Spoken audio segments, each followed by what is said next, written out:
لا اله الا الله وحده لا شريك له واشهد ان محمدا عبده ورسوله. يا ريت عشان خاطري استحلفكم بالله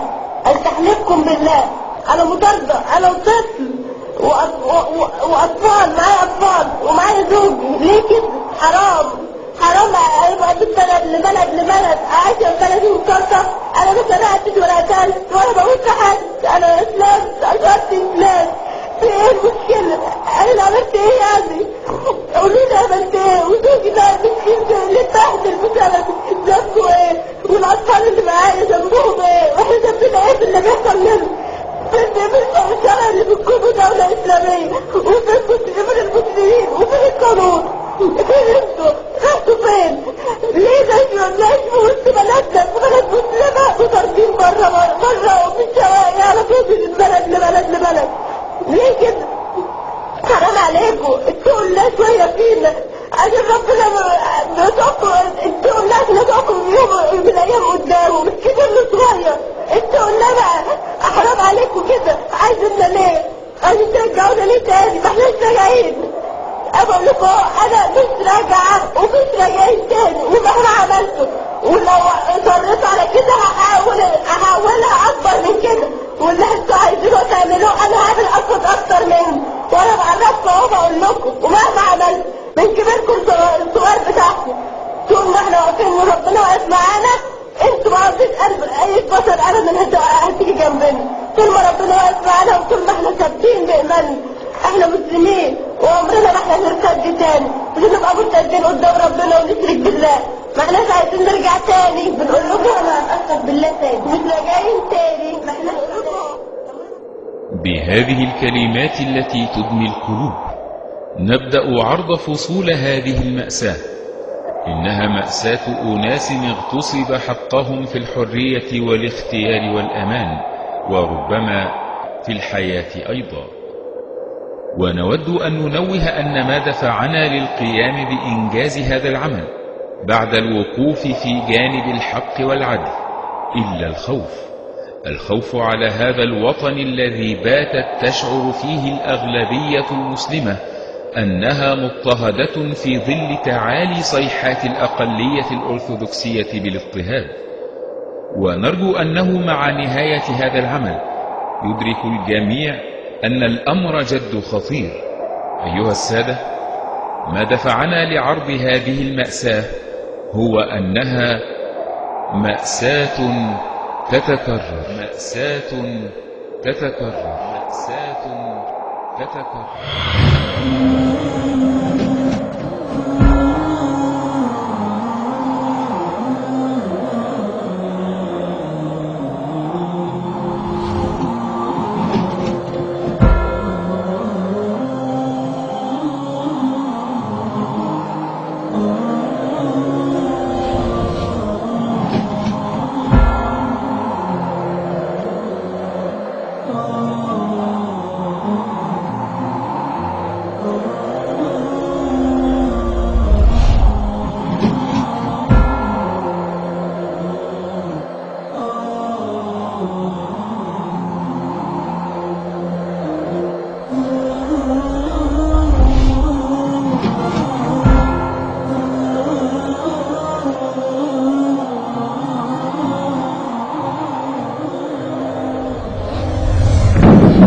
ماذا حدث؟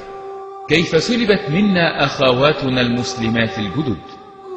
وكيف للكنيسة أن تكون فوق القانون والدستور المصري ويكون لديها السلطة لتهديد أي شخص يشهر إسلامه فيكون مصيره إما القتل، كما حدث مع هذا الشاب من المنيا حيث حاول أخوه قتله بناء على فتوى كنسية. اللي يترك مسيحيته ويروح للإسلام بخيانة عظمى ولا بد من عقابهم، واللي يترك المسيحية ويروح الإسلام، المسيحي اللي ساب المسيحية ودخل الإسلام هذا الشخص يبقى عمل خيانة عظمى ويقتل. وإما التهديد والوعيد ثم التشريد. بصي أنا أسلمت وهقعد ومش هعمل أي حاجة ومش هفضحكم، لأن الإسلام بالنسبة لهم عار، ومش هجيب لكم العار زي ما انتوا بتقولوا، ولا هفضحكم، وهقعد بس سيبوني في حالي. يعني ايه نسيبك في حالك؟ بدأوا بقى يضربوا بقى فيا، وشي اللي كان متبهدل لغاية النهارده في إصابة. كنت تقريبا 23 سنة، حتى لغاية النهارده في إصابة في دماغي باينة. اخواتي بقى يضربوني ضرب جامد قوي، برغم ان انا عمري في حياتي ما اتضربت من حد. بابا كان حابس نفسه في الأوضة باستمرار عشان ما يشوفنيش وانا كده، لأن مش قادر يعمل لي حاجة. هو عارف ان انا غلطانة فمش قادر يساعدني ولا قادر يقف جنبي. كان في واحدة عندنا بتساعد ماما في البيت، صفروها وشايلين البيت كله، مفيش اكل، مفيش رعاية، مفيش اهتمام. المهم فطبعا ودوني كذا اسم، وطبعا اتبهدلت، نمت في الحجز مع الناس اللي هم الحرامية والستات. واحدة بتقول لي انت جايه في ايه؟ لا حول ولا قوة. ما بقتش عارفة اقول لها ايه. دي هدومنا اللي علينا، وسبت عفشي وسبت حاجتي كلها ونزلت. ما بقتش عارفة اعمل ايه. رحت الاستاد في الاول، كان في صحفي هناك وعد ان هو هيعمل لي طلب للمحافظ، او طبعا الكلام ده كله هيقعد سنين على بال ما اخد شقه. طب انا هروح فين على بال ما انت تعمل كل ده؟ انت واولادك في الشارع؟ في الشارع. دخلت الاستاد، قعدت عادي زي ما الناس قاعده، الناس بتروح وانا بفضل قاعده لغايه ما الناس بتمشي. بفرش للعيال اي كرتونه اي حاجه نايمهم مع البيست بتاع الحفلات، وانا افضل قاعده بقى طول الليل وإما ليست المرة الأولى التي يتحرك فيها الشارع المصري مدفوعا بقضية كاميليا شحاتة السيدة القبطية التي تردد أنها أسلمت وأنها الآن سجينة إحدى الأديرة بقرار من الكنيسة، لأنه هم يشعرون بأنهم ظلموا في مسألة المرأتين المسلمتين اللتان سلمتا إلى الكنيسة بغير حق، وحتى اليوم هذا الجرح لم يشفى. وأنا أدعو الكنيسة إلى إعادة هاتين المرأتين إلى بيتيهما معززتين مكرمتين لكي نقطع دابر كل فتنة. ستقوم فتن أخرى بسبب هاتين المرأتين، وإن لم يظهر السبب على السطح لكن هو اللي في نفوس الناس. أنا بحذر يا عمرو من موقعي الوطني مش من موقعي الإسلامي بس. ستقوم فتن أخرى بسبب هاتين المرأتين، وإن لم يظهر السبب على السطح لكن هو اللي في نفوس الناس. ستقوم فتن أخرى بسبب هاتين المرأتين، وإن لم يظهر السبب على السطح لكن هو اللي في فين وفاة قسطندي طيب اللي احنا معلين عليها؟ فينها؟ انا كل مره اسال عليها يقولوا لي فلان ده رجعت مصر، اصله محطوطه في الدير. طب انت حطيتها في الدير ليه؟ ليه؟ وجوزها فين؟ واولادها فين؟ ما حدش دي كلها حاجات دخلت فيها مخابرات واجهزه مخابرات، وهو قاعد يعمل لهم كفر يغطي عليهم وخلاص وضعنا. قد يسأل البعض ما يفعل في هذا الشخص الذي يتم إعادته إلى الكنيسة، سؤال أجابت عنه الأحداث.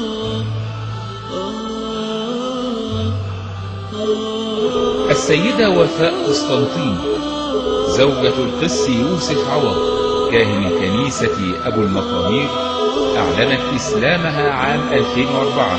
تم تسليمها للكنيسة، المصير مجهول.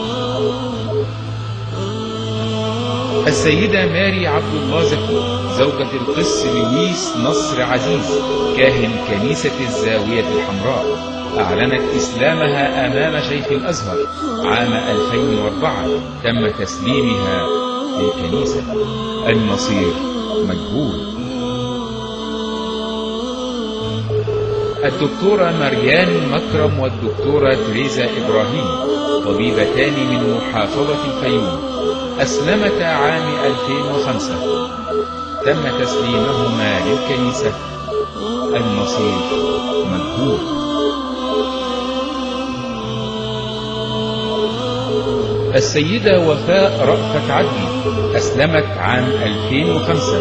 تم تسليمها للكنيسة، المصير مجهول. الأخت كريستين مصري قليني أسلمت عام 2009. تم تسليمها للكنيسة، المصير مجهول. واليوم وكأن عقارب الساعة تعود إلى الوراء. السيدة السيدة كاميليا شحاتة زاخر زوجة كاهن دير مواس، تبلغ من العمر 25 عاما، وتعمل مدرسة بمدرسة بني سالم الإعدادية بمحافظة المنيا. سلمت إلى الكنيسة في شهر يوليو عام 2010. المصير مجهول إلى الآن. حينما تركت السيدة كاميليا شحاتة زاخر بيت زوجها تداوس سمعان كاهن دير مواس في 18 من يوليو عام 2010 متجهة إلى القاهرة لإشهار إسلامها، ولا يمكن لأحد أن يتهمها بالسذاجة لأنها لم تدرك وهي تعيش في بلد يسكنه أغلبية مسلمة ودينه الرسمي هو الإسلام أن ما أقدمت عليه هو جريمة ستجتمع كل القوى لمنعها بأية وسيلة بأية وسيلة بأية وسيلة بأية وسيلة بالإرهاب الكنسي والضغط النفسي بالإرهاب الكنسي والضغط النفسي بالإرهاب الكنسي والضغط النفسي بالإرهاب الكنسي والضغط النفسي بالإرهاب الكنسي والضغط النفسي. مظاهرة داخل الكاتدرائية الكبرى العباسية نظمها مئات الأقباط التابعين لدير مواس بالمنيا احتجاجا على ما وصفوه باختطاف زوجة القس تداوس سمعان كاهن كنيسة ماري جرجس بمركز دير مواس وسط تواجد أمني مكثف خارج الكاتدرائية مطالبين بعودتها في أسرع وقت. احنا لنا مطلب واحد بس، مرات ابونا هناخدها معانا وهنروح، ما فيش ازيد من كده. انما ملابسات الموضوع كل واحد يفسر بمزاجه، خطأ انا بقول خطأ لاي واحد يفسر زي ما هو عايز. الناس كلها عايزه مرات ابونا، يعني تتصور ايه؟ عايزه مرات ابونا ترجع بناء على وعودهم، يعني هم بيقولوا ان هم رجعوها وكل يوم يقولوا اخر النهار الساعه كذا، فالناس عندي مشاعر. الناس مش هتروح ومش هيسيبوا القاهره والاعداد هتتزايد، ونرجو ان الموضوع يقف لحد كده ويجيبوا الست. حرص رجال الكنيسة على تهدئة الأوضاع مؤكدين أنهم في انتظار ما تسفر عنه مجهودات رجال الأمن، بينما أكد المتظاهرون على إصرارهم باستمرار التظاهر حتى تعود معهم زوجة الكاهن المختفية. قداسة البابا في أمريكا بيكلم السادة المسؤولين والسادة المسؤولين وعدوا وإن شاء الله هترجع بالسلامة، وما فيش أي حاجة غير إن احنا ننتظر شوية وقت لغاية لما كل الأمور تتحل وتوضح وكل حاجة تبقى كويسة. الأمن متباطئ جدا جدا، وكان يدينا وعود والوعود مش بيحققها، مرة يقول بعد ساعتين، مرة يقول بعد 3. أمن الدولة، المركز، المحافظ، كل الجهات العليا أوصلنا لها، لأنه واحد بس يكلمنا بالصراحة أو الحقيقة لقينا الشعب كله هاج علينا. مظاهرة عشان زوجة أب كاهن جينا أبونا كلنا اختفت، فكلنا طبعا ايد واحدة متكاتفين عشان ترجع زوجة ابونا. مقيمين هنا في الكاتدرائية لحين ما مرات ابونا ترجع، مش هنتحرك من هنا ولا هنمشي من هنا. والعنف عند محطة الأوبرا بتاع المترو. نعم. لقيت الإشارة اتقفلت، فعادي الإشارة قفلت، قاعدين عادي بالعربية. فجأة لقيت حوالي 7-8 بيركبوا العربية عندي، بيركبوا فوق العربية، فوق الموتور وفوق السقف وفوق قفز على العربية، قفز على العربية كده. فانا افكر شباب مثلا طالعين من نادي القاهره اللي على ايدك الشمال ده، او من نادي، او شباب بيعدوا عشان يحاولوا اتوبيس، فاللي بيعدي بين العربيات لكن ما بيعديش على العربيه. فعلا. ايه ده فلقيت حد بيقول انزلي ويقول الفاظ طبعا ما ينفعش نقولها. سابوها شتموها. يعني بتوع امن الدوله شتموها، انزلي كذا. انزل لو كانت لسه زوجة بس، لو ما كانتش اشاره سنه ما كانش حد يجرؤ انه ينظر لها، فضلا ان يسبها. المهم انزلي عرفت الشتاء. المهم انا حاولت قدر المستطاع واتخانقت من 3 منهم اللي قدرت اقاوم، وحطيت البنت ورايا وبدات بقى ادافع واقاوم قد ما اقدر لحد ما فطبعا ال6-7 لقيتهم العدد كتير عن كده والضرب اشتغل عليا. وسمعت واحد بيقول له اضربهم على دماغهم لما يغمى عليهم وشيلهم مغمى عليهم، عرفت؟ فبدأ هم بقى يتكتروا عليا ويسحبوني. لما لقيت واحد منهم سحب طبنجة وواحد معاه سلكي، عرفت انه قلت له امن دوله امشي معاك. هم بقى